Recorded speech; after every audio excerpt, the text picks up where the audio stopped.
kenyataan hidup itu ketika dihadapi oleh kita setiap hari, seringkali iman kita jadi tergerus. Mau ke mana le, mau ke mana? Kenapa? Karena dunia iman spiritual itu seringkali tidak kasat mata. Belum bisa kita pegang sebelum dia terwujud. Bahwa Tuhan itu bekerja dalam dua dimensi penting. Yang pertama, Tuhan menghargai hukum-hukum alamiah.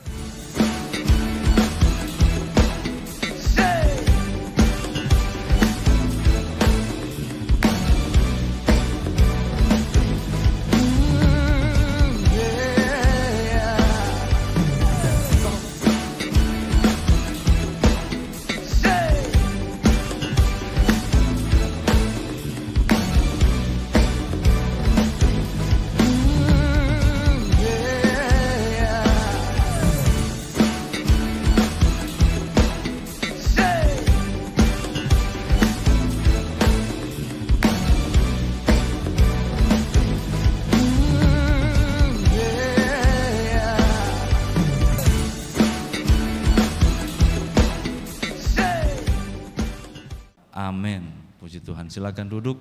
Salam sejahtera, haleluya. Oleh anugerah Tuhan kembali kita bisa diberi kesempatan untuk beribadah dan mendengar firman. Saya berterima kasih kepada Bapak Gembala dan Ibu Rohani atas kepercayaan untuk berbagi kebenaran firman Tuhan pada pagi ini. Kita akan belajar beberapa hal dari 2 Samuel pasal 5 ayat 17 sampai 25. Satu kisah yang sudah sering dikhotbahkan, bahkan sering kita baca. 2 Samuel pasal 5 ayat 17 sampai 25. Bagaimana menghadapi krisis. Beberapa waktu yang lalu di minggu ini saya diminta oleh salah satu komsel pemuda untuk bicara soal bagaimana menghadapi krisis. Dan memang krisis ada di depan mata dan mungkin sudah dialami oleh beberapa di antara kita. Tetapi kita punya firman Tuhan untuk menuntun kita bagaimana menghadapi situasi sulit. Haleluya. 2 Samuel pasal 5 ayat 17 sampai 25 adalah peperangan yang pertama sejak Daud menjadi raja atas Israel keseluruhan. Kita baca ayat 17, 2, 3. Ketika didengar orang Filistin bahwa Daud telah diurapi menjadi raja atas Israel, maka majulah semua orang Filistin untuk menangkap Daud. Tetapi Daud mendengar hal itu, lalu ia pergi ke kubu pertahanan. Daud raja yang baru saja membuat unifikasi ini, persatuan ini terjadi. Masih ada mungkin pihak-pihak yang menolak dia dari kubu Raja Saul dan keluarganya. Jadi kalau disimpulkan, posisi Daud saat itu belum established, belum terlalu mapan, belum terlalu kokoh. Masih ada banyak riak-riak, bahaya-bahaya dan pergolakan-pergolakan yang harus dia alami di dalam. Lalu dari luar, orang Filistin yang memang niatnya selalu buruk terhadap orang Israel melihat pas ada raja baru, kotong hajar sandia, serbu dia. Ketika Daud mendengar hal itu, ia pergi ke kubu pertahanan. Tidak terbakar emosi, tidak marah, tidak melakukan hal-hal yang keliru, tidak panik. Tetapi yang dilakukan Daud pertama, dan kiranya ini menjadi contoh bagi saya dan saudara, kita belajar dari ayat ini. Ketika kita menghadapi persoalan, katakanlah krisis yang sudah didengung-dengungkan, 2023 akan susah, sekarang kita sudah sementara mengalami. Waktu komsel saya tanya bagaimana, sudah terasa? Sudah Kak. Begitu bensin naik semua berubah. Begitu krisis terjadi, terdampak pada pekerjaan dan seterusnya. Apa yang kita lakukan? Apa yang harus kita lakukan? Daud memberi contoh, mundur sejenak, pergi ke kubu pertahanan. Apa itu kubu pertahanan? Kubu pertahanan adalah satu bagian paling aman di sebuah kota, paling tenang. Dan di sana pasti ada perenungan, pasti ada pemikiran. Collect yourself, kata orang Sumba. Kumpulkan lagi diri, pikiran, perasaan dalam kubu pertahanan, dalam tempat yang aman. Saudara, kalau saya mau bawa ini di dalam kehidupan rohani, maaf saya pakai metode alegori kali ini. Kubu pertahanan kita adalah di kaki Tuhan. Pertama, di kaki Tuhan. Saudara, ayat 18, orang Filistin datang memancar di lembah Refaim. Banyak pasukan sudah mengepung. Tetapi dalam kubu pertahanan, ayat 19, bertanyalah Daud kepada Tuhan. Berapa banyak saudara di antara kita yang menggunakan hadirat Tuhan sebagai tempat terakhir. Sukalah dulu, sumaju dulu, subabak belur dulu. Sudah gagal kiri kanan, baru beta harus datang ke Tuhan nih. Beta harus pi Bapak Gembala kau minta doa. Beta harus datang di kamar kau berlutut, Tuhan tolong. Ketika ditanya bagaimana keadaan, su hancur, sukalah. Daud sebelum mengambil tindakan ke kubu pertahanan bertanya kepada Tuhan. Begini Bapak Ibu, dalam diskusi kami di Komsel ini saya menemukan bahwa nilai-nilai kita, nilai-nilai iman itu sementara diuji oleh nilai-nilai zaman. Dan ini tidak apa-apa. Makanya dibikin Komsel ini bukan tempat curhat.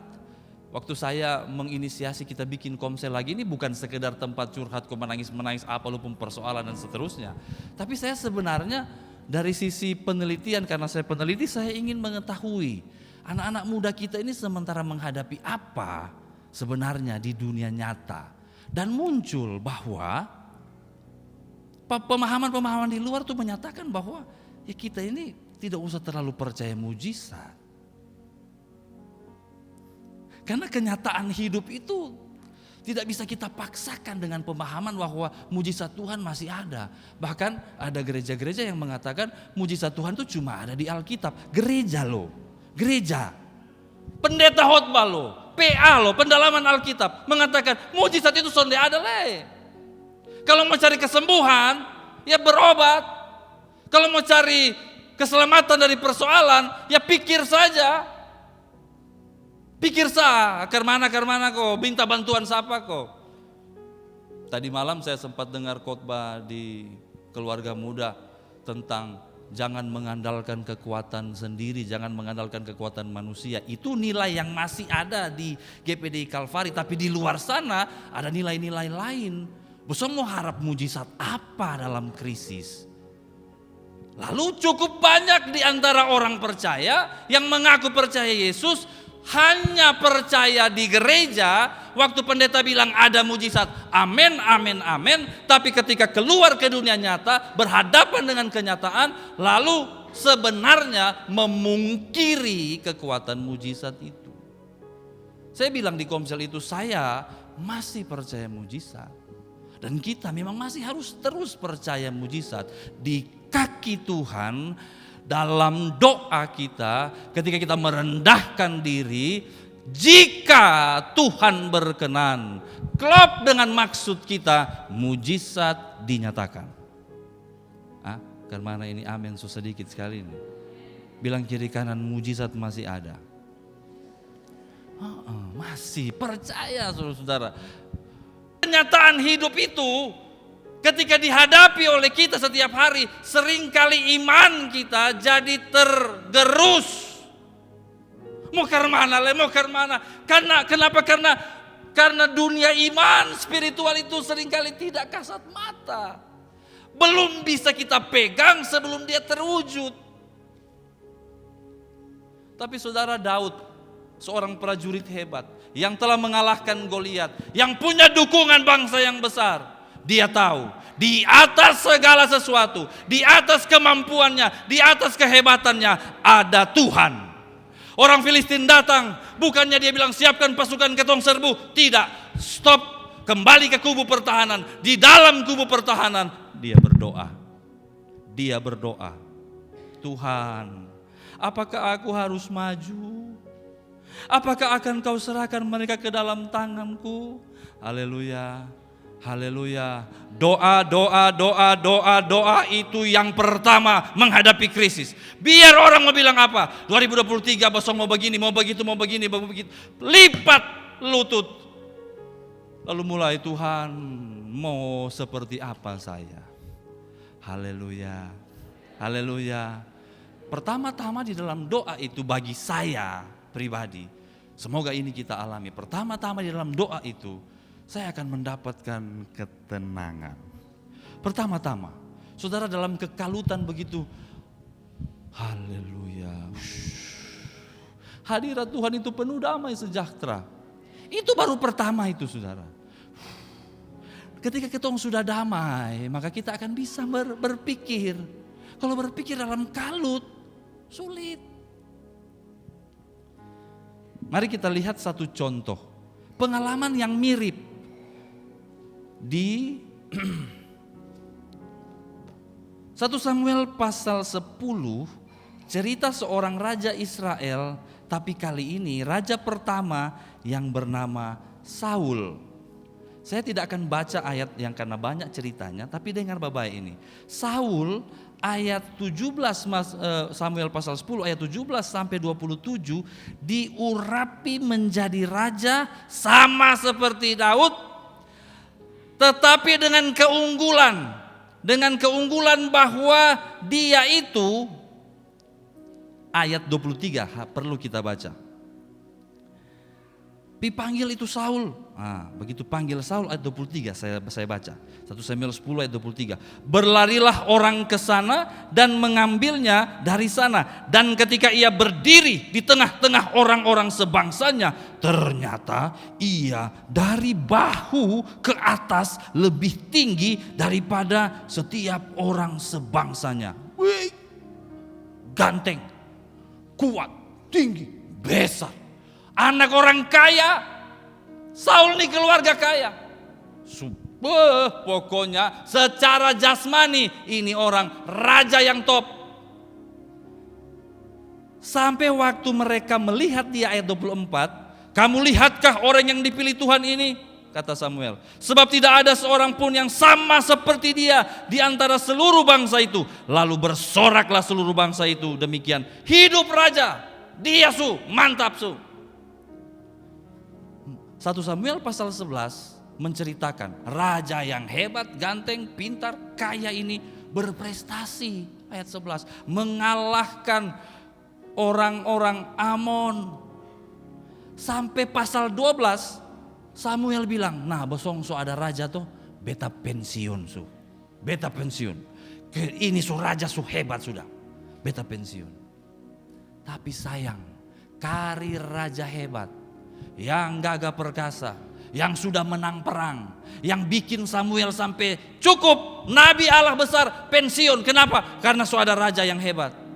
Pasal 13, ketika menghadapi tantangan dari orang-orang Filistin, panik dia.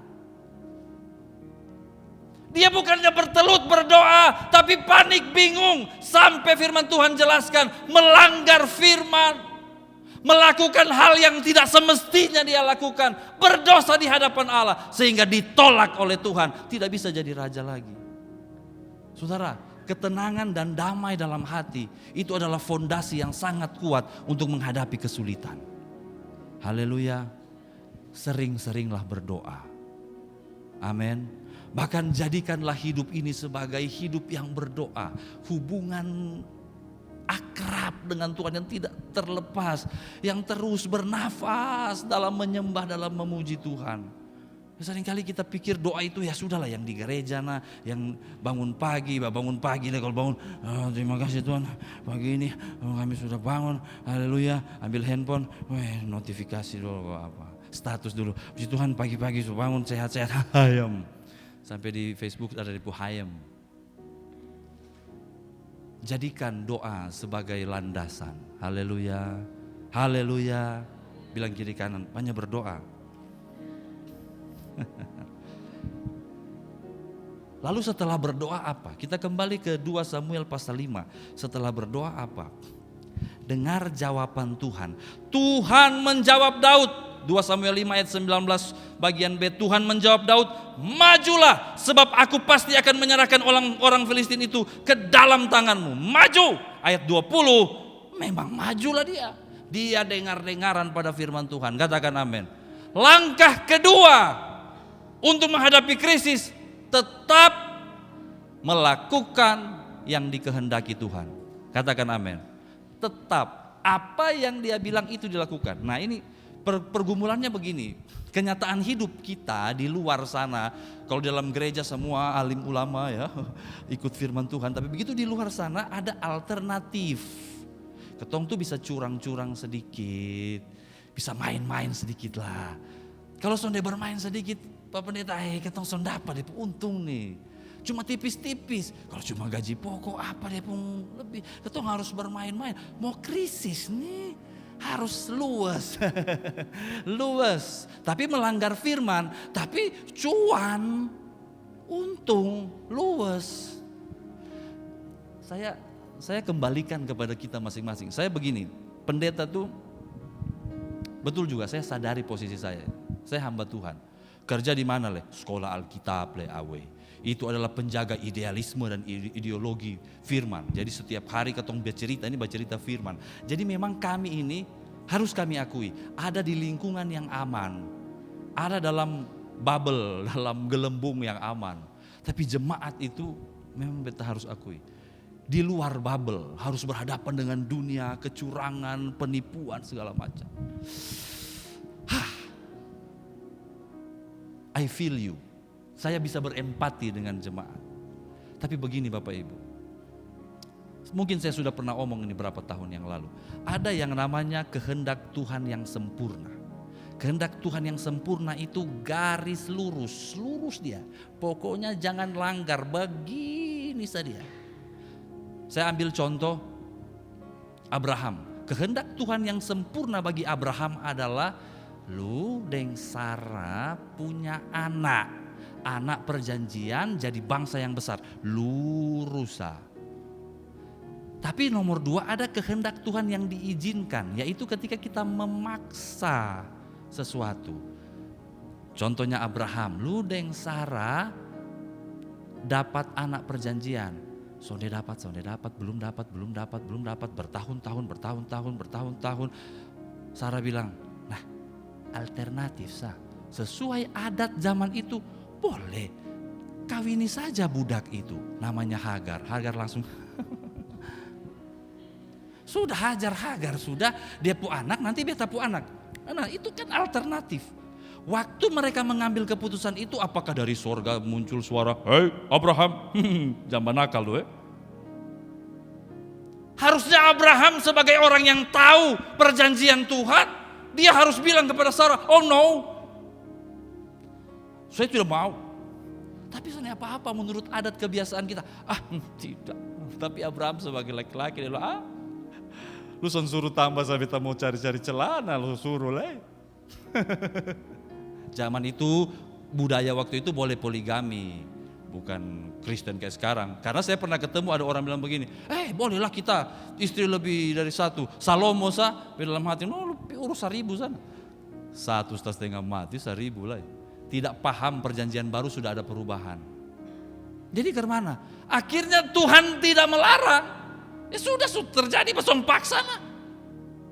Tetapi dalam kehendak Tuhan yang diizinkan, ketong itu keluar dari garis. Nah kalau sudah begitu, resiko tanggung sendiri. Ya sama seperti saya dan istri saya, Tuhan ternyata mau siapkan mujizat besok pagi. Tapi ketong mau bantu Tuhan. Waktu ketong bantu Tuhan, resiko tanggung sendiri.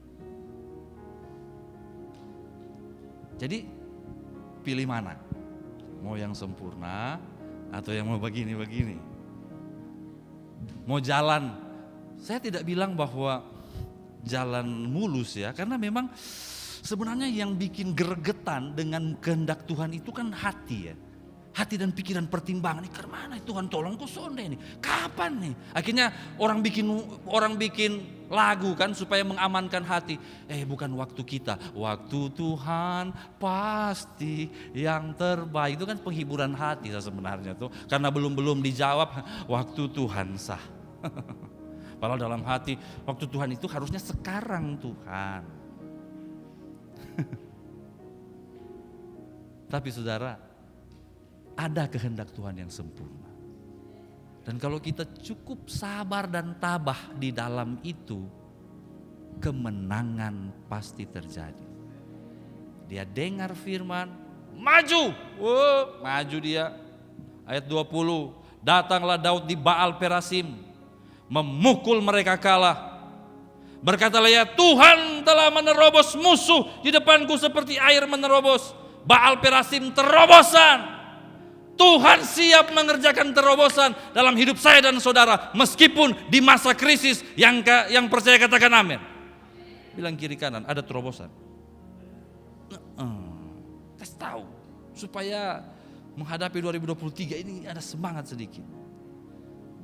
Ayat 21, orang Filistin saking takut dan kalahnya meninggalkan berhalanya di sana. Tawarik bilang, Daud dan orang-orangnya memusnahkan berhala-berhala itu. Tuhan lebih hebat dari apapun yang ada di dunia ini. Nah, masalahnya sekarang ayat 22. Coba lihat ayat 22. Sudah lihat?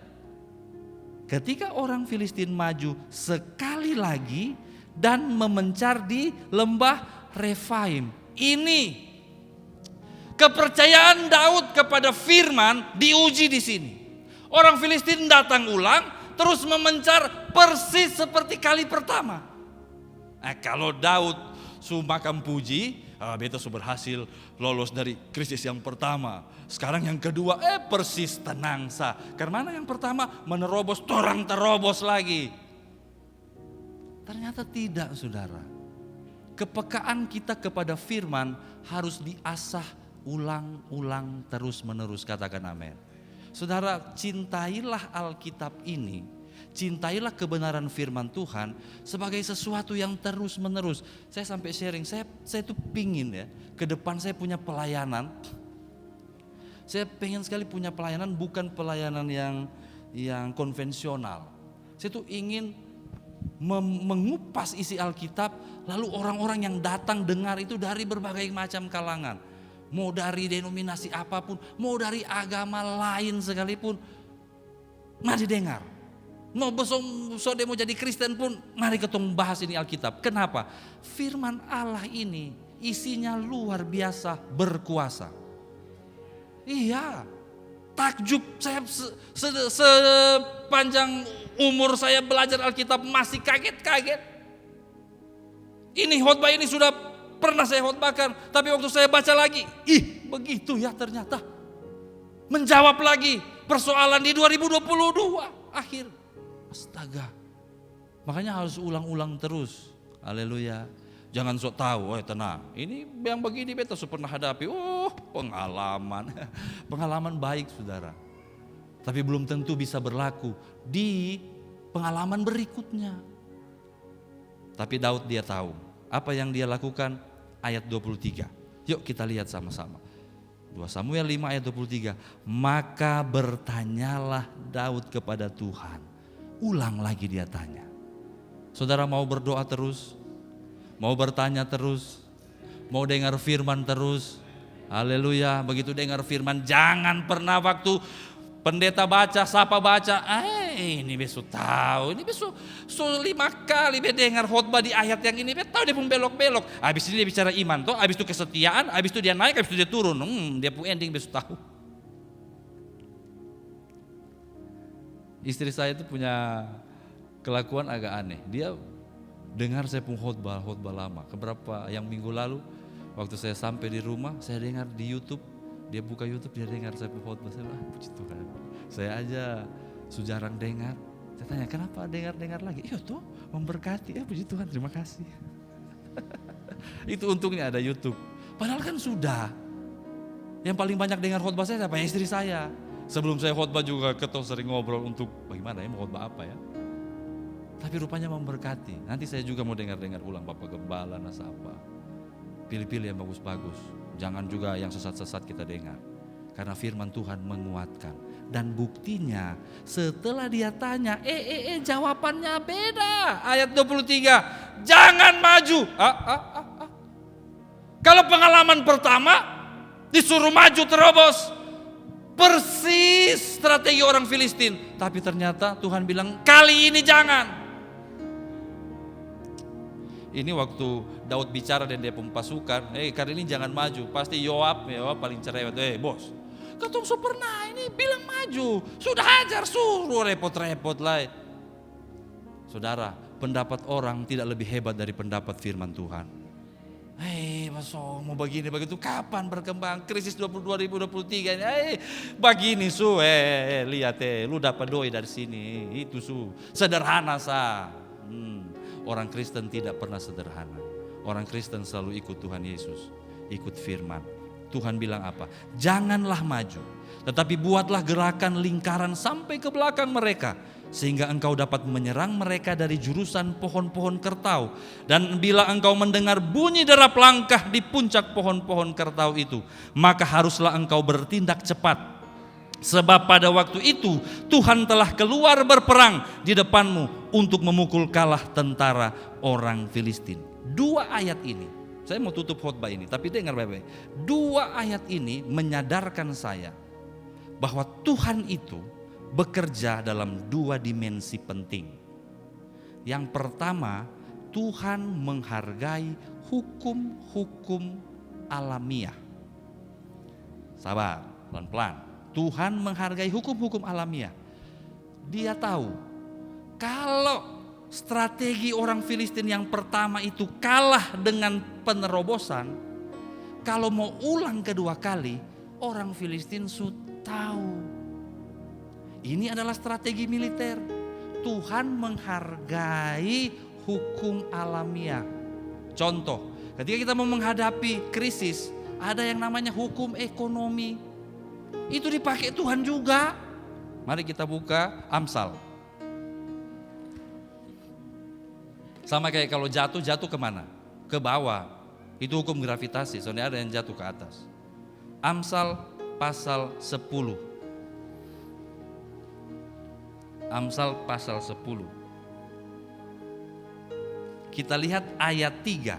Ayat 3 ini bicara soal iman, bahwa Tuhan akan memelihara orang benar. Ayat 3. Yuk sama-sama kita baca. 2, 3.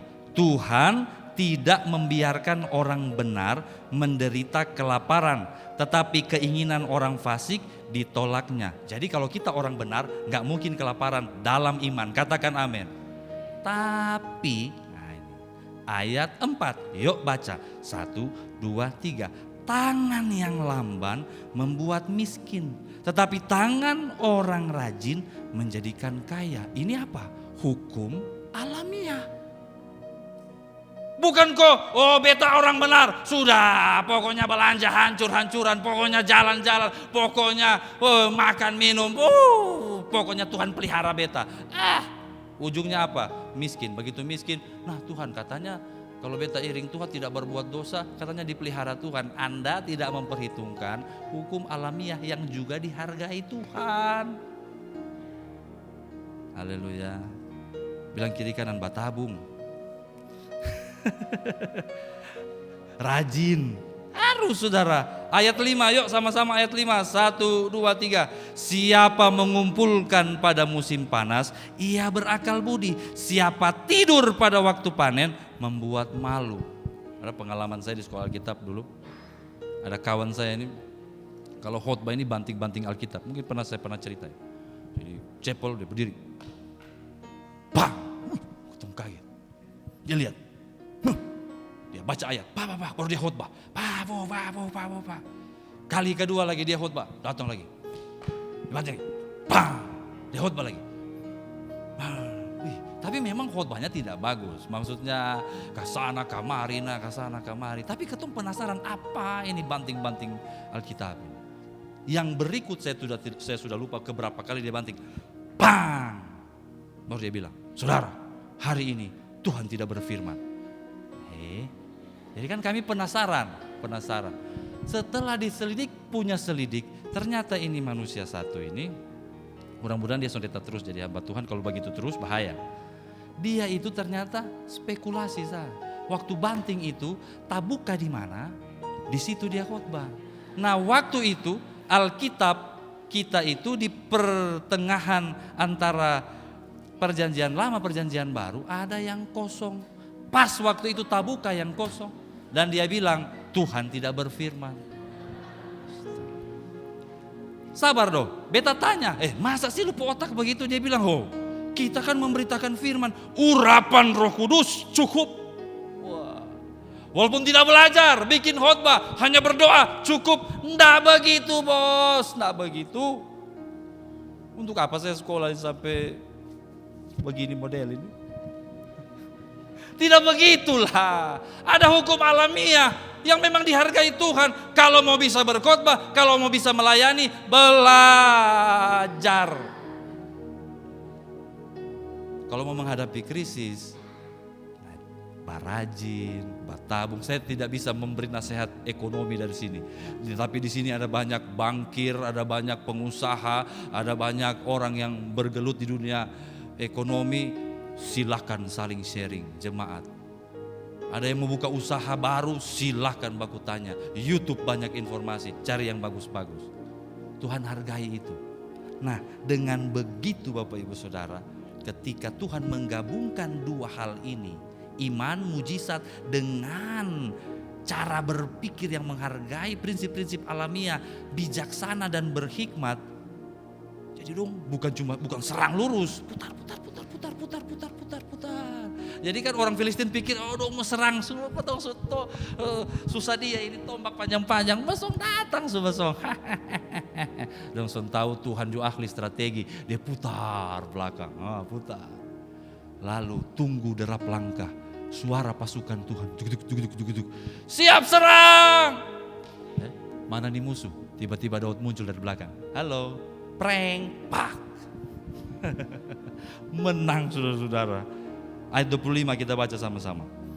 Tutup ya. 2 Samuel pasal 5 ayat 25. Ini pranknya Daud kepada orang Filistin. Hasilnya ayat 25. 2, 3. Dan Daud berbuat demikian, seperti yang diperintahkan Tuhan kepadanya. Maka ia memukul kalah orang Filistin, mulai dari Geba sampai dekat Gezer. Kita akan menghadapi tahun-tahun yang dikatakan berat. Tapi di dalam Tuhan tidak ada yang berat. Ketika engkau mulai menghadapi persoalan, tahan diri untuk bereaksi secara emosional. Duduk di kaki Tuhan. Bangun kubu pertahanan. Lalu ketika kita berdoa, Tuhan itu baik dan maha baik. Dia akan mengabulkan doa-doa kita. Dia akan mengarahkan cara berpikir kita. Lalu kita mulai menggunakan hikmat-hikmat yang alamiah dan yang supranatural bergabung dalam hati kita, dalam hidup kita. Lalu kita akan mulai melihat satu persatu, tantangan demi tantangan, kita diberikan kemenangan oleh Tuhan. Haleluya. Siap menang saudara? Siap menang? Yang siap katakan amin. Yang percaya katakan haleluya. Bilang kiri kanan, kita lebih dari pemenang. Gas tahu. Beri tepuk tangan buat Tuhan Yesus. Haleluya.